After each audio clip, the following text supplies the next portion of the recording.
144 বছর পর বিরল যোগ মাঘী পূর্ণিমায় সুখ সমৃদ্ধি করতে এই 5টি কাজ করুন।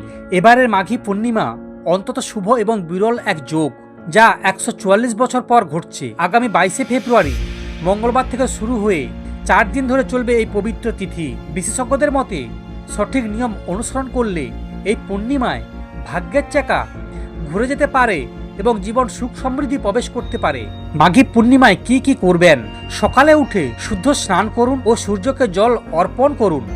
ভোরবেলা উঠে দ্রুত গঙ্গা স্নান বা পবিত্র জল দিয়ে স্নান করুন। স্নানের পর লাল রঙের পোশাক পরার পরামর্শ দেওয়া হয়।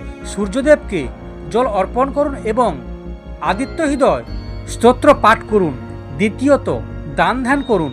সাদা তিল, চিনি, চাল দান করুন, এতে শুভ ফল পাবেন। মঙ্গল গ্রহের দোষ থাকলে ছোলার ডাল এবং তামার পাত্র দান করুন। বুধের দোষ কাটাতে আমলকি দান করুন। বিয়ের বাধা থাকলে সর্ষে, জাফরান, ভুট্টা দান করলে সুফল মিলতে পারে।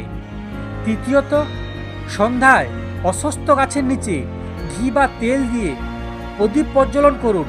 গাছের গোড়ায় দুধ ও জল মিশিয়ে ঢাললে জীবনে বাধা বিঘ্ন দূর হবে। চতুর্থত, সুখ সমৃদ্ধির জন্য বিষ্ণুর সহস্রনাম স্তোত্র পাঠ করুন। তুলসী পাতাও প্রসাদ নিবেদন করুন। এই বছর আগামী পূর্ণিমায় 144 বছরে একবার ঘটে এমন একটি বিরল যোগ তৈরি হয়েছে, যা অন্তত শুভ বলে ধরা হচ্ছে।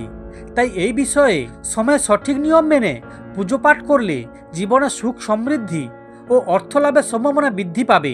মাঘী পূর্ণিমা শুধুমাত্র ধর্মীয় দৃষ্টিকোণ থেকে গুরুত্বপূর্ণ নয়, এটি জীবনে পজিটিভ এনার্জি আনতে পারে। সঠিক নিয়ম মেনে চললে ভাগ্য বদলের সুযোগ রয়েছে। তাই এই শুভ তারিখে পুণ্য অর্জন করতে ভুলবেন না।